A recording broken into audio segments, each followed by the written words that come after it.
প্ৰথমতে ভাৰতীয় নিউজৰ লগতে সমূহ দৰ্শকলৈ আমি ধন্যবাদ জ্ঞাপন কৰিছোঁ। আমি ক'ব বিচাৰিছোঁ এছিয়া মহাদেশৰ অন্যতম অভয়াৰণ্য হৈছে ইতিমধ্যে চৰকাৰে ঘোষণা কৰিছে 1995 চনত দিহিং পাটকাই বন্যপ্ৰাণী অভয়াৰণ্য হিচাপে। আৰু এই দিহিং পাটকাই বন্যপ্ৰাণী অভয়াৰণ্য হিচাপে ঘোষণা কৰা অন্যতম এটা শক্তিশালী সংগঠন হৈছে নেচাৰ্ছ-ভেকন। নেচাৰ্ছ-ভেকনে দিহিং পাটকাইৰ যি বৰ্ষাৰণ্য আছে, এই দিহিং পাটকাই বৰ্ষাৰণ্যৰ যিখিনি ইয়াৰ পটেঞ্চিয়েল আছে বা ইয়াৰ যিখিনি জীৱ জন্তু বাস কৰে, এই গোটেই জীৱ জন্তু বাস কৰাৰ লগে লগে ইয়াৰ যিখিনি মাটিকালি আছে, এই গোটেইখিনি তথ্য সহকাৰে নেচাৰ্ছ-ভেকনে অসম চৰকাৰৰ হাতত দাখিল কৰিছিল। আৰু কেন্দ্ৰীয় চৰকাৰে লগত আলোচনা কৰি ইতিমধ্যে কেন্দ্ৰীয় চৰকাৰৰ পৃষ্ঠপোষকতাত অসম চৰকাৰে 111.19 বৰ্গ কিলোমিটাৰ হিচাপে দিহিং পাটকাই বৰ্ষাৰণ্যৰ 1995 চনতে ঘোষণা কৰি গৈছে। আৰু এটা সুখবৰ, অলপ দিনৰ আগতেই যোৱা 7 তাৰিখে কেন্দ্ৰীয় চৰকাৰৰ যি মুৰব্বী গভৰ্ণৰে যোৱা 7 তাৰিখে দিহিং পাটকাই বৰ্ষাৰণ্যৰ উন্নতীকৰণৰ ক্ষেত্ৰত ইতিমধ্যে দিহিং পাটকাই ৰাষ্ট্ৰীয় উদ্যান হিচাপে ঘোষণা কৰিছে।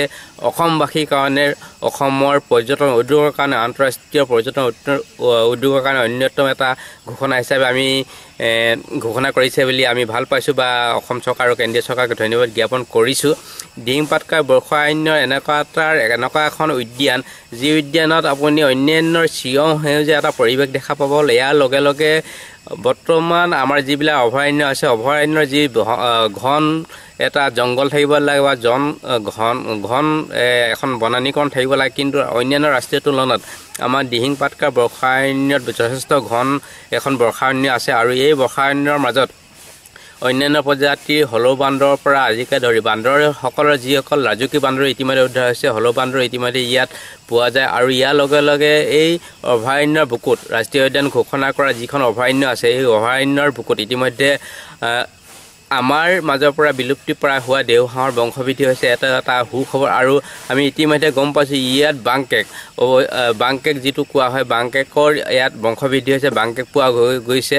আমি আশাবাদী এই দিহিং পাটকাই বৰ্ষাৰণ্যৰ যি ঘোষণা কৰিছে ৰাষ্ট্ৰীয় উদ্যান হিচাপে, এই ৰাষ্ট্ৰীয় উদ্যানৰ পৰা অসম চৰকাৰে যথেষ্ট ৰাজহ সংগ্ৰহ কৰিব পাৰিব। কিন্তু ৰাজহ সংগ্ৰহ কৰাৰ প্ৰাক মুহূৰ্তত অসম চৰকাৰে কেন্দ্ৰীয় চৰকাৰৰ লগত এটা আলোচনা কৰি এই ৰাষ্ট্ৰীয় উদ্যান ঘোষণা কৰাৰ লগে লগে ইয়াৰ যিখিনি আন্তঃগাঁথনি, ইয়াৰ যিখিনি আভ্যন্তৰীণ কৰিবলগীয়া কাম, ইয়াৰ ৰাস্তা পদূলিয়ে হওক বা যাতায়াতে হওক, ডিব্ৰুগড় বিমানবন্দৰৰ পৰা এই ৰাষ্ট্ৰীয় উদ্যানলৈ কেনেকৈ আহিব পাৰে, তাৰ যিখিনি ৰাষ্ট্ৰীয় উদ্যানৰ ক্ষেত্ৰখনলৈ অহা যিখিনি ৰাস্তা পদূলি আছে, সেইখিনি সুপৰিকল্পিতভাৱে অংকন কৰিব লাগিব বা সজাই পৰাই তুলিব লাগিব। আৰু এই ৰাষ্ট্ৰীয় উদ্যানৰ মাজত যিখিনি আমাৰ অন্যান্য জীৱ জন্তু আছে, তাৰ এখন হাতপুথি প্ৰস্তুত কৰিব লাগিব। আৰু পৰ্যটকসকলে সাধাৰণতে হাতপুথি এখন তেওঁলোকে বিচাৰে। আৰু এই অভয়াৰণ্যৰ মাজত যিখিনি বস্তু পোৱা যায়, সেই গোটেই বস্তুখিনি তেওঁলোকৰ মাজত আমি তুলি ধৰিব পাৰিব লাগিব।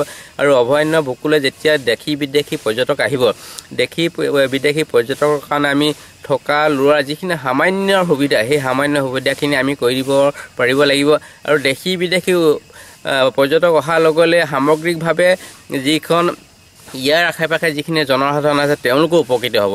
আৰু তেওঁলোকক উপকৃত কৰিব হ'লে আমি তেওঁলোকৰ মাজত এখন সজাগতা সভা আয়োজন কৰি তেওঁলোকক আমি ট্ৰেইন আপ কৰিব লাগিব। পৰ্যটকসকল আমি তেওঁলোকে কেনেকৈ আমি এই পৰ্যটনৰ ওপৰত বা এই ৰাষ্ট্ৰীয় উদ্যানৰ ওপৰত তেওঁলোকক আমি জ্ঞান দিব পাৰোঁ বা এই ৰাষ্ট্ৰীয় উদ্যানত কিখিনি বস্তু উপলব্ধ হয়, এই কথাখিনি আমি তেওঁলোকক বুজাই দিব লাগিব। আৰু সেই আমাৰ যোগেদি বা সেই সজাগতা সভাৰ যোগেদি আমি তেওঁলোকক ট্ৰেইন আপ কৰি পৰ্যটকসকলক আমি যদি গাইড হিচাপে ব্যৱহাৰ কৰিব পাৰোঁ বা আমি নিজে নিয়োজিত হৈ তেওঁলোকৰ গাইড ৰূপত আমি অৱতীৰ্ণ হ'ব পাৰোঁ, নিঃসন্দেহে আমি তাৰ পৰা উপকৃত হ'ম। আৰু ইয়াৰ যিখিনি জনসাধাৰণ আছে, তেওঁলোকৰ যিখিনি থলুৱা খাদ্যৰ যোগেদি আমি হোম ষ্টে কৰিব পাৰোঁ।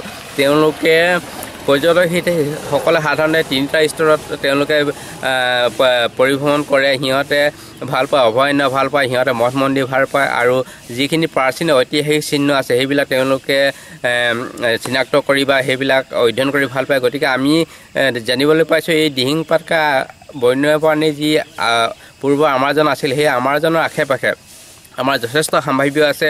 আৰু ৰাষ্ট্ৰীয় উদ্যান ইতিমধ্যে ঘোষণা কৰিছে। ইয়ালৈ অহাৰ লগে লগে আমি আশে পাশে থকা আমাৰ আহোম স্বৰ্গদেউ যি চুকাফাৰ 1228 খ্ৰীষ্টাব্দ সৌমাৰ পৃষ্ঠৰ পৰা যেতিয়া অসম ৰাজ্যৰ বিস্তাৰৰ কাৰণে আহি মুংডুং চুংখাম হিচাপে আমাৰ ডিব্ৰুগড় জিলাৰ নাহৰকটীয়া টিপামত উপস্থিত হৈ আহোম ৰাজ্য বিস্তাৰ কৰিছিল। সেই আহোম ৰাজ্য বিস্তাৰ কৰা আমি টিপামলৈ ইয়াৰ পৰা নিব পাৰোঁ বা টিপামৰ পৰা আমি ইয়ালৈ পৰ্যটকসকলক আনি আমাৰ ৰাষ্ট্ৰীয় উদ্যানৰ বিষয়ে আমি তেওঁলোকক পৰিচয় কৰি দিব পাৰোঁ যথেষ্ট সম্ভাৱনা আছে। গতিকে চৰকাৰে এই ক্ষেত্ৰত যিখিনি যাৱতীয় ব্যৱস্থা এই যাৱতীয় ব্যৱস্থাখিনি যদি কৰি তোলে নিঃসন্দেহে দিহিং পাটকাই ৰাষ্ট্ৰীয় উদ্যান হিচাপে ঘোষণা কৰাৰ লগে লগে আন্তঃৰাষ্ট্ৰীয় যি পৰ্যটক উদ্যোগ আছে এই উদ্যোগৰ ক্ষেত্ৰত দিহিং পাটকাই ৰাষ্ট্ৰীয় উদ্যানে অন্যান্য ভূমিকা পালন কৰিব বুলি আমি আশাবাদী। প্ৰথমতে মই ভাৰত চৰকাৰ আৰু অসম চৰকাৰলৈ মই ধন্যবাদ জ্ঞাপন কৰিছোঁ, যিহেতু আমাৰ বহুদিনীয়া আশা আজি ফলপ্ৰসূ হ'বলৈ গৈ আছে।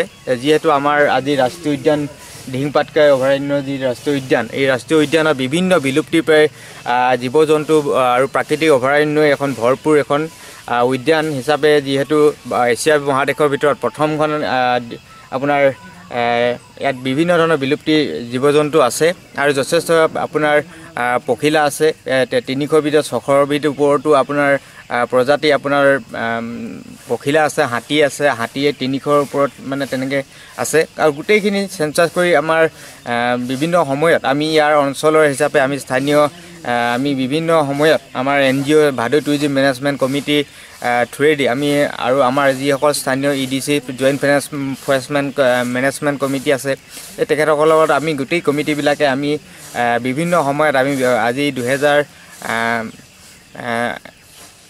চনৰ ফালৰ পৰাই আমি এই অঞ্চলটোৰ যথেষ্টখিনি সুৰক্ষা সংৰক্ষণ আৰু সংবোধন উন্নয়নৰ কাৰণে বহুখিনি আমি কাম কৰি আহিছোঁ আৰু আশা ৰাখিছোঁ আজি আমাৰ যি ৰাষ্ট্ৰীয় উদ্যানৰ যিহেতু ঘোষণা কৰাৰ পাছত আমি আশা ৰাখিছোঁ যাতে চৰকাৰে অতি শীঘ্ৰে ইয়াৰ আন্তঃগাঁথনি যিখিনি সমস্যা আমাৰ যিখিনি টুৰিষ্টসকল আহাৰ আৰু যিখিনি আমাৰ থকা খোৱা আৰু যি আমাৰ আন্তঃগাঁথনি যি ৰাস্তা যাতায়াত আছে সেই সকলোখিনি যাতে উন্নয়নৰ কাৰণে তেখেতসকলে এটা সঠিক উন্নয়ন কৰি আমাৰ যাতে আমাৰ এই অঞ্চলৰ লগতে আমাৰ যিসকল নিবনুৱা যুৱক যুৱতী আছে তেখেতসকলৰ এটা কৰ্মসংস্থাপনো ইয়াত আপোনাৰ কৰ্মসংস্থাপন পাব আৰু আশা ৰাখিছোঁ যাতে এই অঞ্চলটো আৰু যাতে আমি উন্নত আৰু ধৰণৰ উন্নত কৰি আমি যাতে ৰাষ্ট্ৰীয় পৰ্যটকৰ কাৰণে যাতে আমি মুকলি কৰি দিব পাৰোঁ তাৰ বাবে আমি আশা ৰাখিছোঁ।